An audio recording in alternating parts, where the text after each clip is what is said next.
Hello and welcome to Ode to Harold's Cross, a celebration of some of the literary and historic figures associated with the area.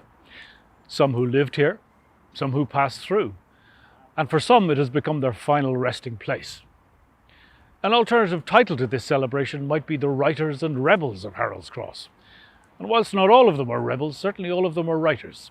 Writers of journals, poems, plays, novels, essays and songs.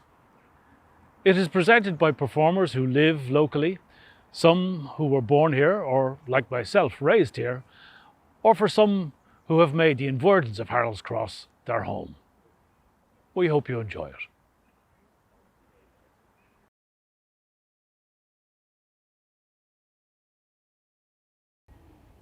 Hello, my name is Jack Mullarkey. I was born here in Harold's Cross, and all my life I've been crossing this particular bridge, the Harold's Cross Bridge, as I would call it. But in fact, this is the Robert Emmet Bridge. Robert Emmet was an Irish revolutionary and nationalist. He was known to meet members of the Society of United Irishmen in our very own Harold's Cross Park before the 1798 rebellion.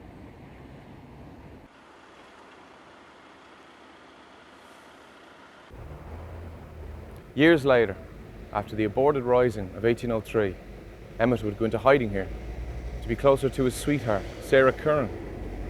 He was then arrested, and on the eve of his death, at the age of 25, he would give the famous speech from the dock.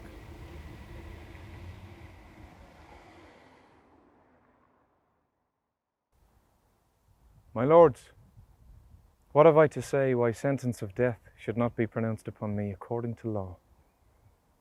I have nothing to say that can alter your predetermination. Sentence was already passed before your jury was impaneled.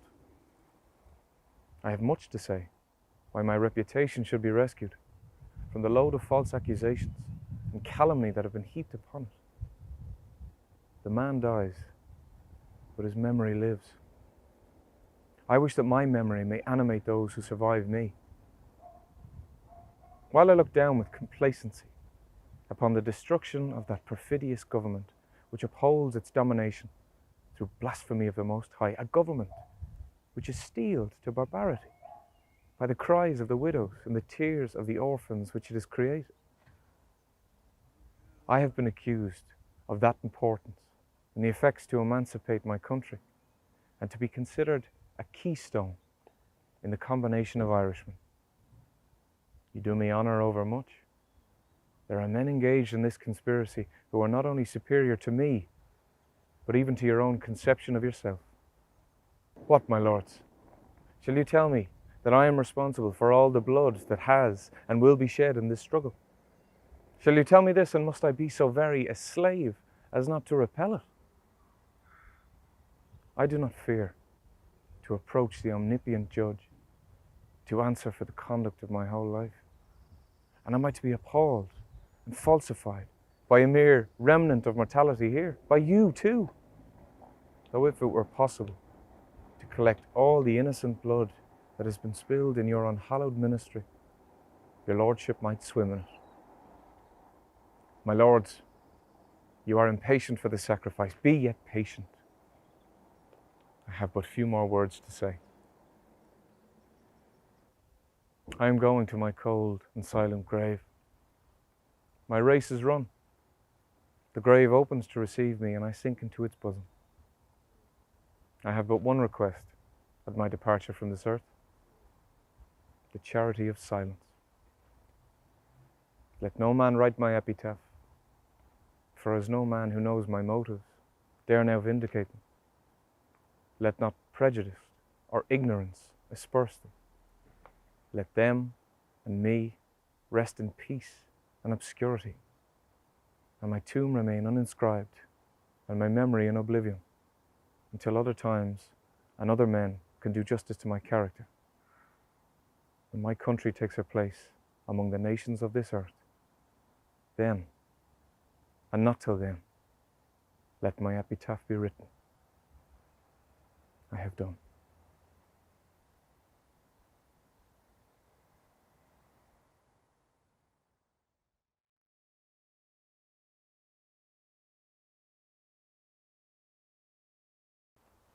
On April 16th, 1871, John Millington Synge was born just up the road in Rathfarnham, and he would grow up to become one of Ireland's most famous and most loved playwrights. A poet, a musician, and a collector of folklore, Synge was a pivotal figure in the Irish National Theatre Society, which later became the Abbey Theatre, and of which he was a director. On the Abbey's opening night in December 1904, it featured his play In the Shadow of the Glen, and in 1907, his masterpiece, The Playboy of the Western World, went on to cause riots at its premiere performance. Synge died on March 24th, 1909, at just 37 years of age. And he's buried here, in Mount Jerome Cemetery.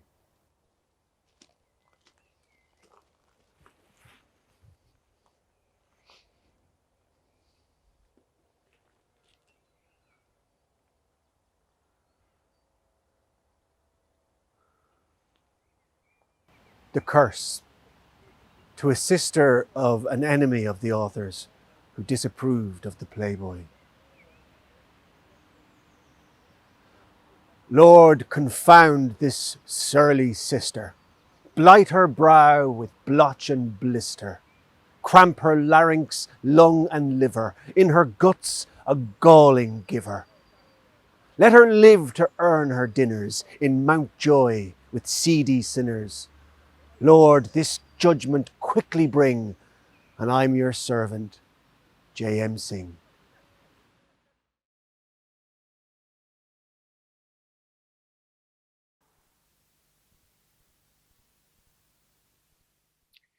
Hello, my name is Derbhle Crotty. I'm an actress.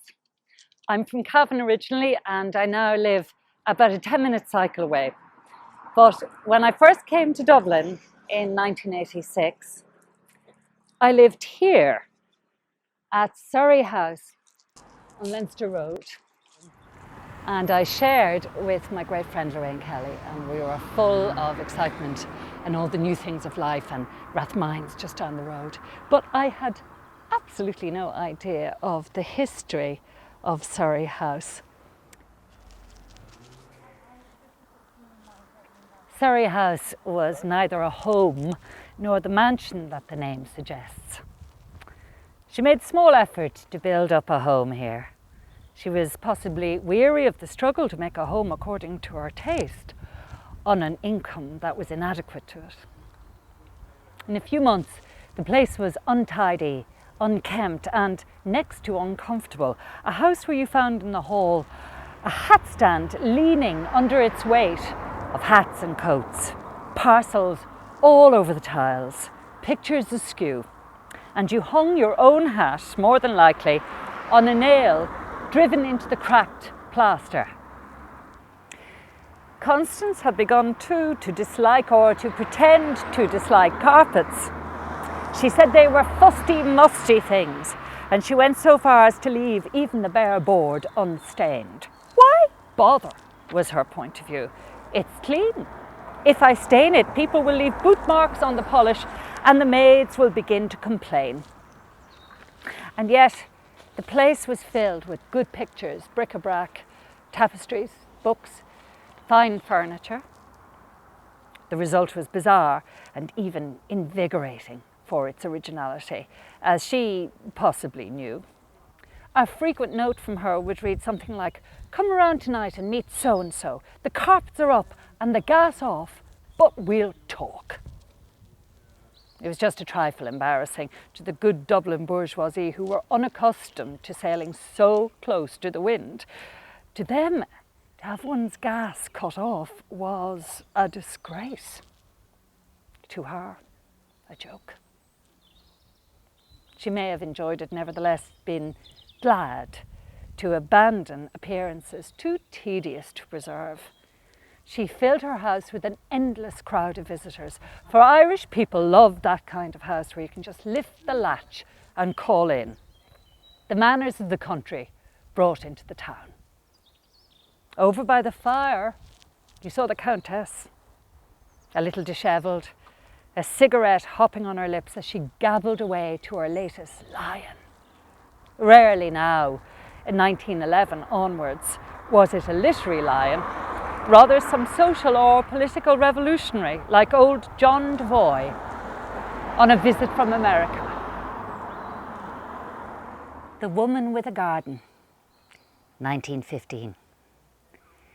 We have had such a dry, hot May this year that the garden is in rather an abnormal condition. Roses in damp, hot corners are in full flower, while those in dry, windy places are barely in leaf. Many apple trees have been very late in blossoming, from which I should prophesy a good show of fruit in the autumn, as they have escaped the usual May frost. But we must not be too confident, for our enemies in the insect world have also escaped its ravages, and it is full time now that you should turn your attention to the various pests, slugs, snails, greenfly, etc. It is very unpleasant work killing slugs and snails, but let us not be daunted.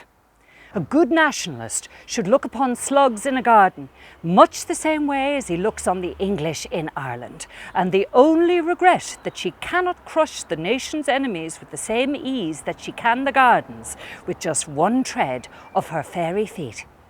True, the garden's enemies are as hard to find and as subtle in their methods as the nation's. You must creep about in the dusk with a lamp and catch them in the act, or make traps by placing little heaps of bran near the plants that are most attacked, for no slug can resist bran. And then, when you come round with your lamp, you will find a goodly company of yellow, brown and black gluttons who will fall easy victims to the zealous gardener. If you do not feel inclined for the work by lamplight, strew around cabbage or hemlock leaves or orange peel, and when you come in the morning, you will find many a foe resting replete under their cool shade.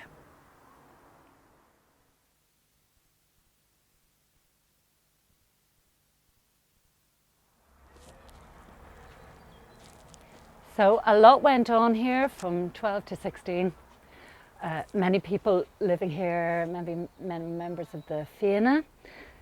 Lorcan lived here for a while, and James Connolly lived here for 3 years on and off with his family.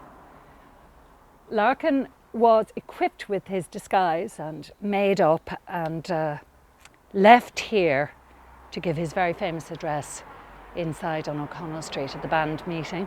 The Irish flag that was flown over the GPO was almost certainly painted here, but definitely stored here in the week before the rising in a back bedroom.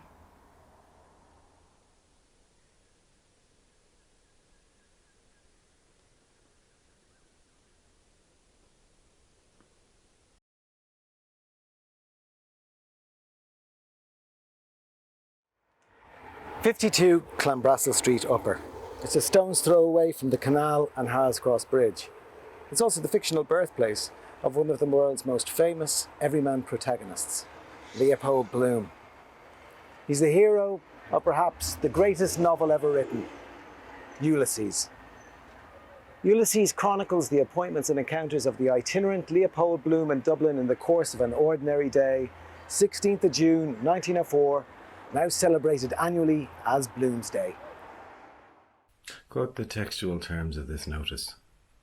I, Rudolf Varag, now resident at number 52 Clanbrassil Street, Dublin, formerly of Stromboli in the Kingdom of Hungary, hereby give notice that I have assumed an intent henceforth upon all occasions and at all times to be known by the name of Rudolf Bloom.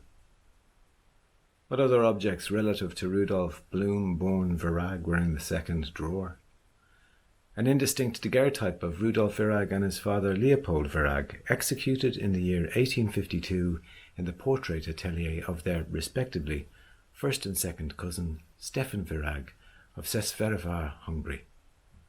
An ancient Haggadah book in which a pair of horn-rimmed convex spectacles inserted the passage of thanksgiving in the ritual prayers for Pesach, Passover. A photocard of the Queen's Hotel, Ennis, proprietor Rudolf Bloom. An envelope addressed to my dear son Leopold. What fractions of phrases did the lecture of those 5 whole words evoke? Tomorrow will be a week that I received it. It is no use, Leopold, to be with your dear mother.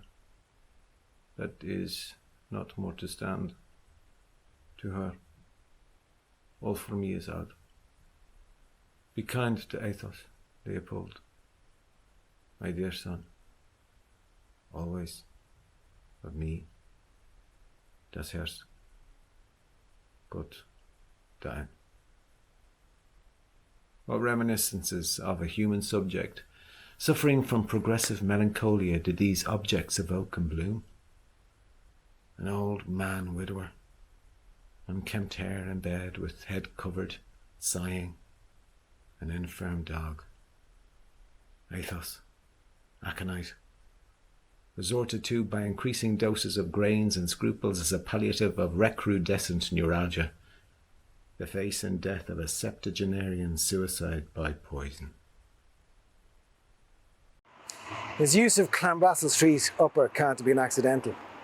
His mother May's family, the Murrays, lived just across the road there in number 7. John Joyce, James's future father, tried to court May, but the relationship was forbidden by May's father, who knew about John Joyce's heavy drinking and womanizing. But John Joyce was not a man easily thwarted. Their marriage certificate lists his address as 14 Clanbrassil Street Upper. It's across the road from this house, just within view there.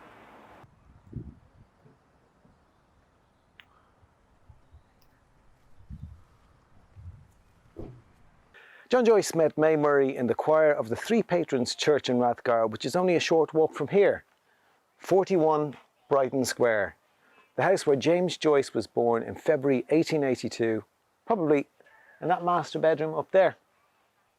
James had no recollection of the house, as the profligacy of his father necessitated many moves throughout his childhood.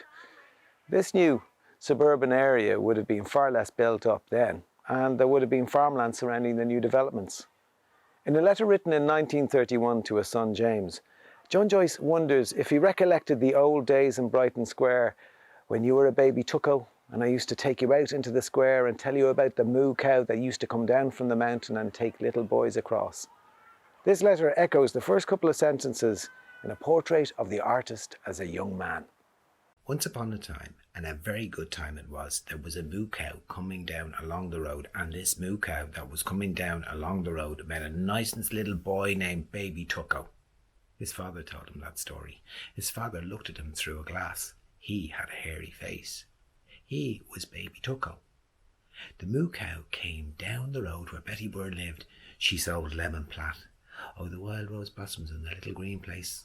He sang that song. That was his song. Oh, the green rose without. When you wet the bed first, it is warm, then it gets cold.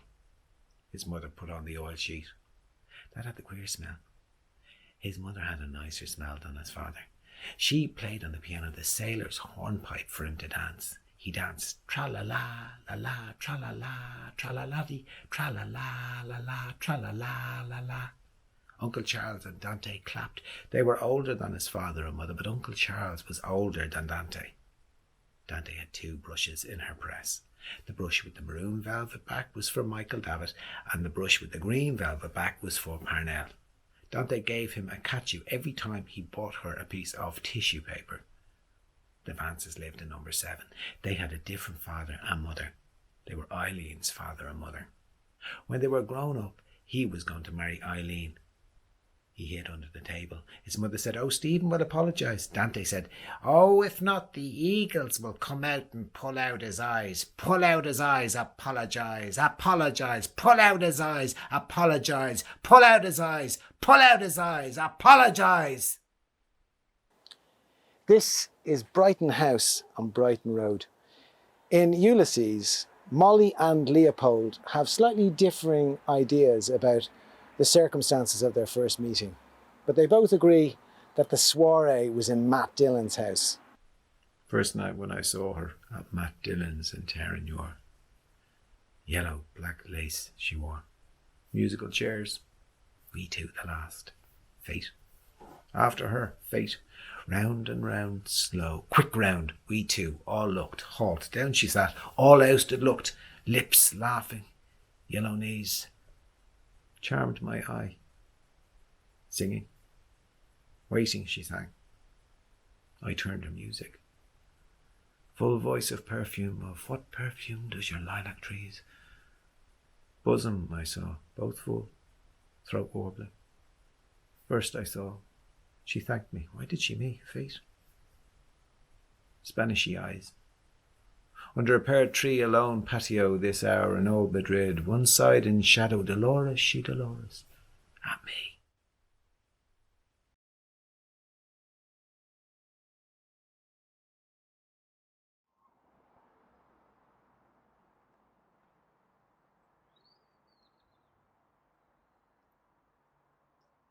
Oh, for 100,000 muskets glittering brightly in the light of heaven. Is there one man who thinks that Ireland has not been sufficiently insulted, has not been sufficiently degraded in her honour and her rights, to justify her now in fiercely turning on her oppressors? The author of this anonymous newspaper editorial was Jane Elgee, who would later become Lady Jane Wilde, married to Sir William Wilde, and the mother of Willie, Oscar, and Isola. But in 1848, she was one of the most popular poets of nationalistic verse in Ireland. Known as Speranza, her nom de guerre, as she called it, she titled the piece Alia Jacta Est, the die is cast. She was in her early 20s, and it led to the first of 3 trials that would mark her life. The editor of The Nation, the newspaper which published it, was Charles Gavin Duffy. He was in prison awaiting trial on charges of treason, for which a guilty verdict would mean deportation. But he was now further charged with writing this call to violent rebellion. At the trial, Jane Speranza outed herself as the author. The experience left her shaken. I shall never write sedition again. The responsibility is more awful than I imagined or thought of. 3 years later, she married a brilliant ophthalmic surgeon, William Wilde. They had 3 children whom she adored. She loved their company and encouraged their creativity and their imagination.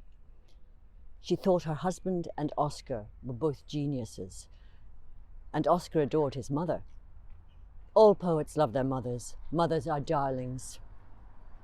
And such a feeling as vulgar jealousy could not take hold of her. She was well aware of my father's constant infidelities, but simply ignored them. But one of those infidelities led to the second trial, when Mary Travers, a former patient, accused him of raping her. It seems that Mary was vulnerable emotionally and mentally. She began a public campaign against him, which spilled over to include Speranza and the children. Speranza retaliated by writing to Mary's father. Mary sued her for libel. The trial was a sensation. Refusing to even consider the possibility of an out-of-court settlement, Speranza relished her moment in the witness box, dressed in one of her theatrical and elaborate costumes which she often wore. She parried and verbally jousted with the prosecution barristers. The trial ended with Mary Travers being awarded 1 farthing in nominal damages, though costs were awarded against the Wildes. While her husband's physical and mental health suffered seriously after the trial, Speranza seemed undaunted. Her recipe for domestic happiness continued to be, where all the family are bohemians and all clever and all thoroughly enjoy the erratic, impulsive, reckless life of work and glory, indifferent to everything except the intense moment of popular applause. This happiness was horribly tested by the unexpected death of the Wilde's daughter, Isola. She was just 10 years old. The family was devastated. Years later, after Oscar's death, a beautifully illustrated envelope was found among his possessions. On it was written, "My Isola's hair." When her husband died, leaving huge debts, Speranza had no option but to leave Ireland and her home here in Merrion Square and move to London, where Willie and Oscar lived. She began her salons again, even though she was living in such reduced circumstances. Heavily veiled and dressed in black, people were mesmerized by her. Then, in 1895, came the third and most terrible trial. Oscar recklessly sued the Marquis of Queensberry for libel. His friends and supporters, fearing the outcome of a trial, begged him to flee England and go to France while he still could. Speranza also wrote to him, "If you stay, even if you go to prison, you will always be my son. It will make no difference to my affection. But if you go, I will never speak to you again." Oscar stayed, with devastating consequences. He was sentenced to 2 years hard labour in Pentonville prison. But mother and son remained devoted to the end. Merlin Holland, Oscar's grandson, and Speranza's great-grandson, said, "I found myself imagining Oscar stuck in prison, knowing his mother was dying, but not permitted to go and see her. Speranza asked to see him, and when she was told this was impossible, she turned her face to the wall." After his trial, Oscar's wife, Constance, fled to Italy with their children and changed the family name to Holland in an effort to protect them. But she now travelled back from Italy to tell her estranged husband the terrible news of his mother's death. Oscar paid for her funeral from prison, and her great-grandson Merlin erected the memorial to Speranza at the family vault in Mount Jerome Cemetery.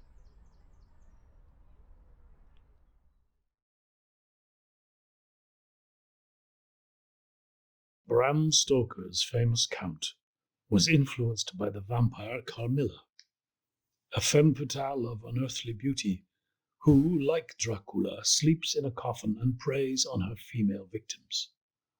One of the most unsettling vampire stories in Victorian literature, Carmilla was the creation of the Irish writer Sheridan LeFanu, whose work is regarded as being among the best of Gothic horror.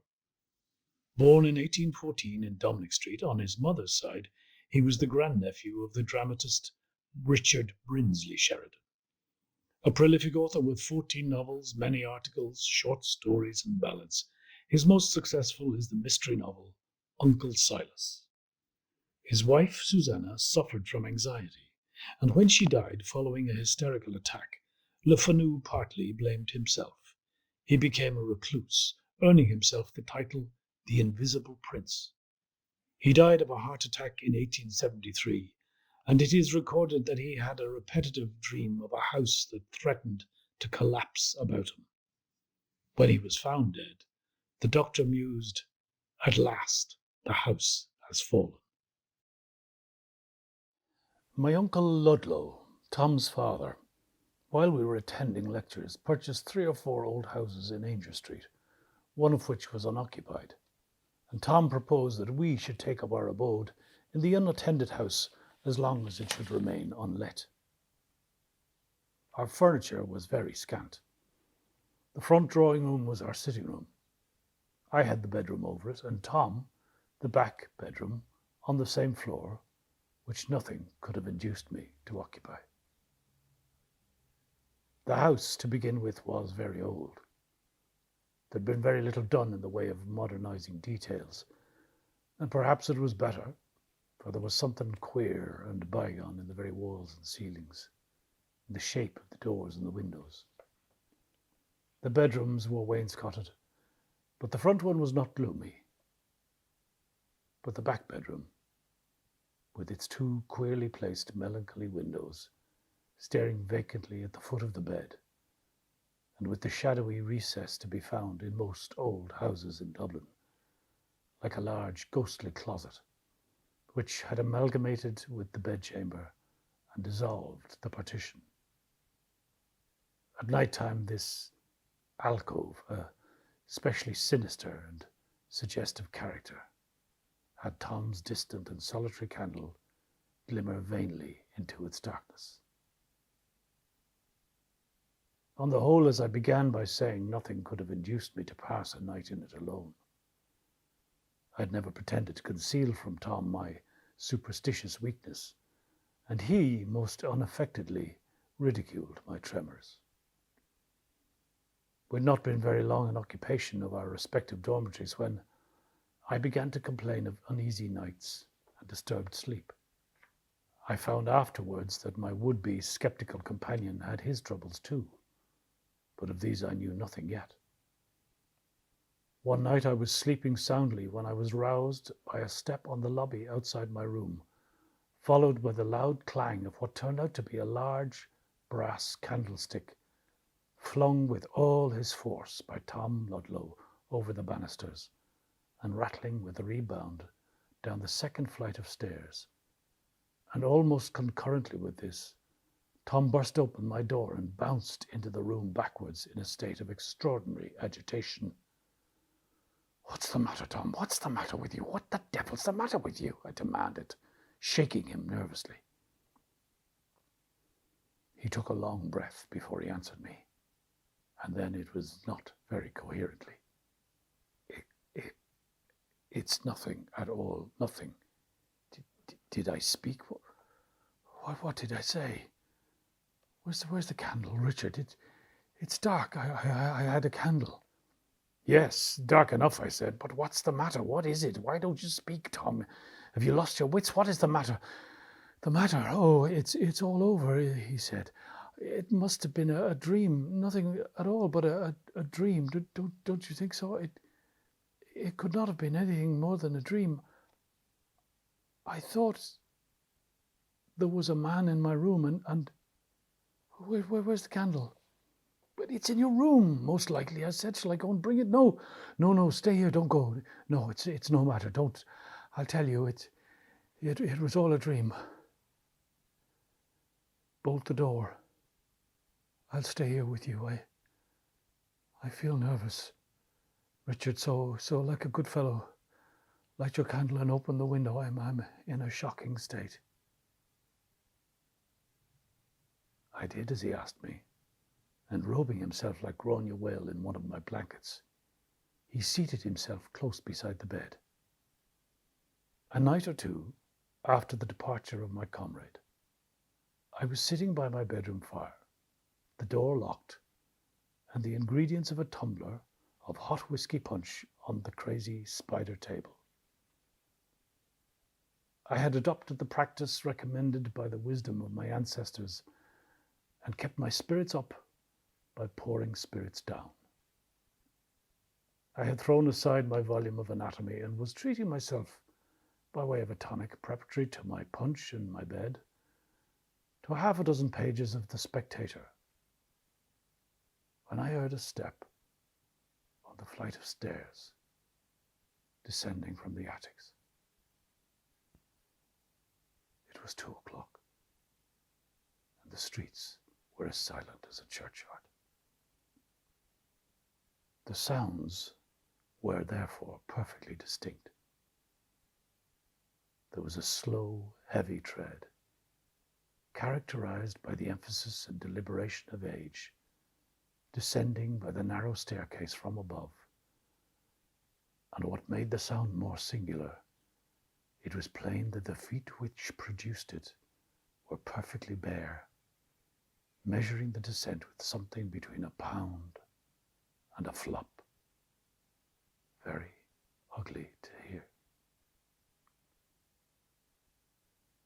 I knew quite well that my attendant had gone away many hours before, and that nobody but myself had any business in the house.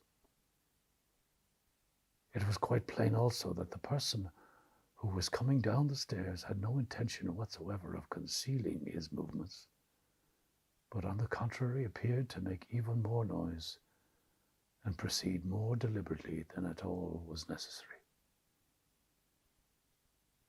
When the step reached the foot of the stairs outside my room, it seemed to stop, and I expected every moment to see my door open spontaneously and give admission to the original of my detested portrait.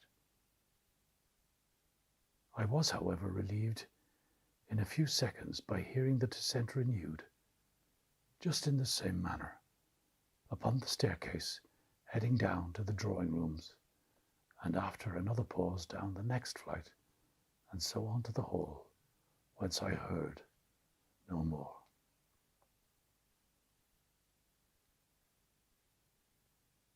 Now, by the time the sound had ceased, I was wound up, as they say, to a very unpleasant pitch of excitement.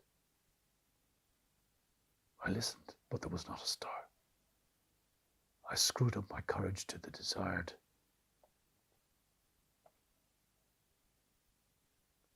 Now, by the time the sound had ceased, I was wound up, as they say, to a very unpleasant pitch of excitement. I listened, but there was not a stir.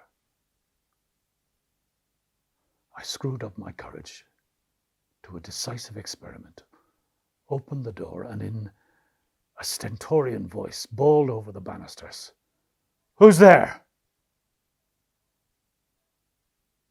But there was no answer. Nothing but the ringing of my own voice through the empty old house. No renewal of the movement. Nothing. Nothing, in short, to give my unpleasant sensations definite direction. There is, I think, something most disenchanting in the sound of one's own voice, exerted in solitude and in vain. It redoubled my sense of isolation, and my misgivings increased on perceiving that the door, which I certainly thought I had left open, was closed behind me. In a vague alarm, I got again into my room as quickly as I could, where I remained in a state of imaginary blockade and very uncomfortable indeed, till morning.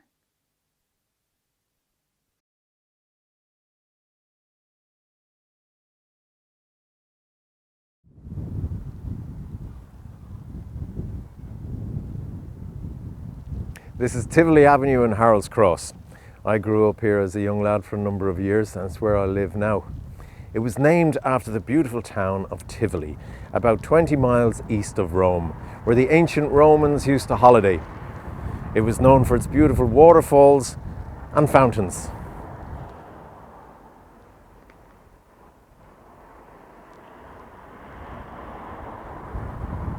The fountains are on the way. I went to school just up the road from here in Terranure, St. Joseph's National School, where we had a fantastic teacher called Mr. Kane. He was a passionate Republican and taught us loads about Irish history, in particular the Easter Rising. I remember one day noticing a solitary tear run down his cheek as he read to us about James Connolly being tied to a chair and brought out to the yard in Kilmainham to be shot. My mother used to make a fruit cake at the time, an all-in-one cake she called it, and we used to get a slice of it every day in our school lunchbox. I remember one time Mr. Kane noticed I hadn't touched mine, and he came down to me and he said, "Are you eating that? I'll give you 10p for it." So I sold him the slice of cake, got my 10p, and I used it to buy potatoes and other bits and pieces. Which brings me to the building I'm standing in front of. This used to be the original Tato factory here on Tivoli Avenue in Harold's Cross, right across the road from my house. At school, Mr. Kane also read to us all the Irish sagas and folk legends, the tales of Fionn McCool, Diarmid agus Gráinne, the children of Lear. We also learned all the Irish rebel songs, A Nation Once Again, The West's Awake, The Rising of the Moon. I only recently discovered that the man who wrote 2 of those songs is buried right across the road from here in Mount Jerome Cemetery. Thomas Osborne Davis was a revolutionary Irish writer and the chief organiser and poet of the Young Ireland movement. He was a Protestant and preached unity between all religions. He dedicated his life to Irish nationalism, and he was one of the founders of the Nation newspaper, which was a vehicle for promoting the Irish language and of establishing an Irish cultural identity separate to that of Britain. He's also known for his poetry and songs, including A Nation Once Again and The West's Awake. Thomas Osborne Davis is a legend, but not one in my lifetime. We all need legends in our lifetime, and mine was probably my teacher, Mr. Kane, in St. Joseph's, Terranure. He taught us to be proud of our country and our cultural heritage, and without whom I probably wouldn't have heard of Thomas Davis in the first place.